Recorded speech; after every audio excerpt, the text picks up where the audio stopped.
Hello and good afternoon.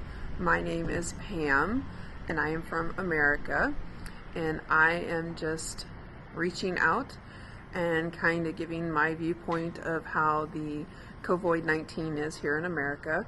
And I'm actually directing this to my friends in India, and my friend Saddam had asked me to make a video with my viewpoint on how things are going here and how things are going in India. So here in my immediate area, if you can look back in the background, that is actually downtown of where I live in my city. And normally there's a lot of people around. There's nobody out, maybe a few here and there. And in my immediate area, there are a few cases, but nothing that's really bad yet. But in other areas, such as in New York City, where they have been hit the hardest, Chicago is also another large city that's been affected, and LA. And in those areas, there is such a high concentration of people that is why the virus spread so fast. But it's not isolated to that area. When you go to the beaches, as when all the students from the universities went on spring break, they still went to the beaches, and many of them actually were affected by that also, by the virus, and they didn't think they'd get it. This virus doesn't discriminate. It will affect anyone that could be an infant up to an elderly person. It doesn't really discriminate. Now, if you're really healthy, you might get it still, but maybe not as bad.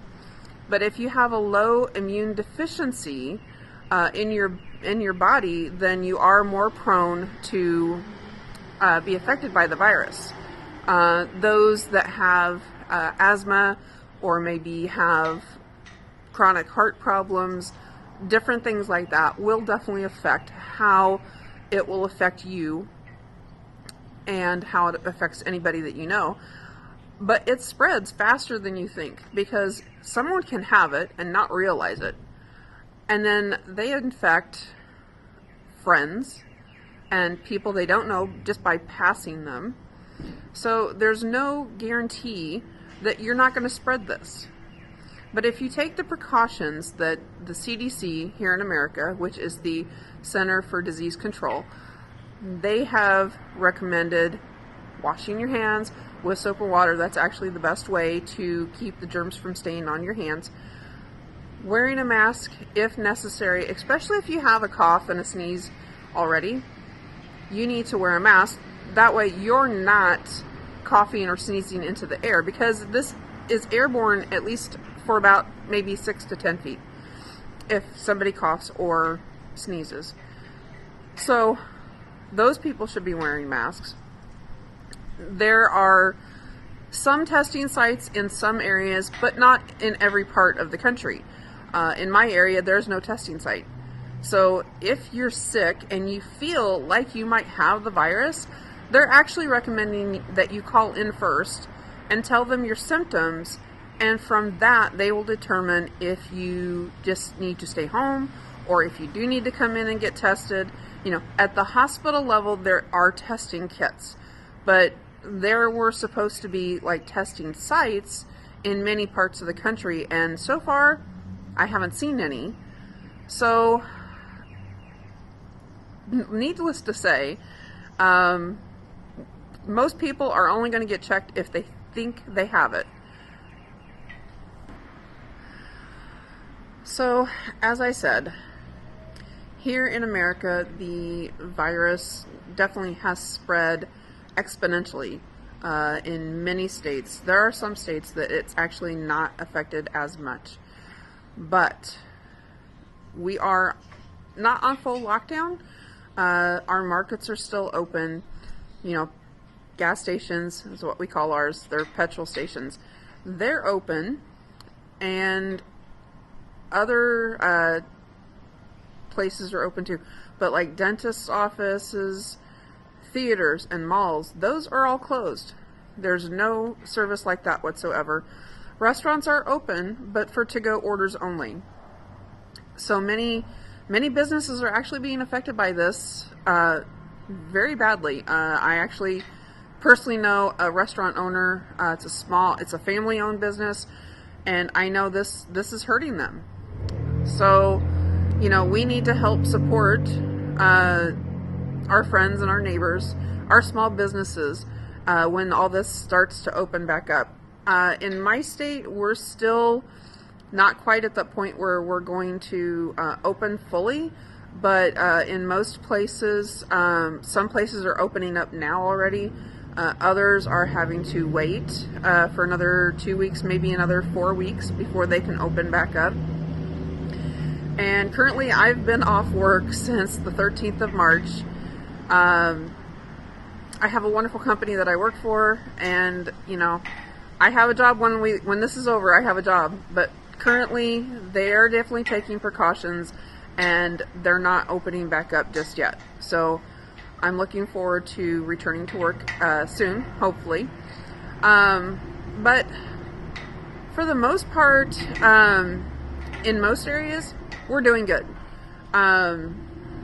People are doing what they're told, obeying the social distancing that's been told to do, and we, for the most part, most everybody's conformed to the new way of life, so to speak, because basically this is kind of a new way of life for us. Even though in the past, we definitely have had viruses before, some that have been on this magnitude, but it's been a very long time before that had happened. But I'm not used to this. But anyway, my friend Saddam, I think we've known each other for maybe 3 years, 4 years now, and he asked me to make this video to address what's going on here, and also to address all my friends in India. I do see everything that goes on there. I keep track, I keep updated. My friends are very good about letting me know how things are going there. And I know that the numbers have stayed low in India, mainly because they took precautions early. And I know it's hard. I'm not on full lockdown. You guys are on full lockdown. You can't even go outside. So I do feel for you. But the state of Kerala is actually very well equipped to handle this type of situation, because they've dealt with the Nipah virus twice, and there's another virus that they've dealt with also. So they have things in place at the medical level in order to help keep from having it spread like it has in other countries. And they have done an excellent job. The governing party of Kerala has actually done also a very wonderful job in how they've handled things. And I want to tell you, you guys are amazing, and I wish I was there with you. I miss everybody there, and I know that once this is all over and everything starts to get back to normal and international flights open back up, everybody will be able to travel again. And I definitely look forward to my next visit to India, which unfortunately at this point I do not know when. I did have a flight, it got canceled, so it's one of those things that happens. I'm trying to stay positive, and I think the overall message for everybody that hears this, and forgive me if I have spoken too fast, I should have spoken slower so everyone could understand, but try to stay positive. It's not easy, I know. I've had my down days when I have felt like I just couldn't handle it anymore. And I'm thankful to my friends who have helped me through that. I'm very happy most of the time, but I do have my moments of sadness, and stay positive. This will end. We're going to get through this, and I just want you all to know that You can do it. Just think about it. Take one day at a time. Stay positive. Be there for your friends. Even if it's just a phone call or a message, it doesn't take much to chat with my friends through messaging, through video calls, and it helps so much to keep your morale up, to keep your positivity up. And I don't think I could handle it as well as I have, But anyway, this message is for everybody. Not just here in America, not just in India, but all over the world.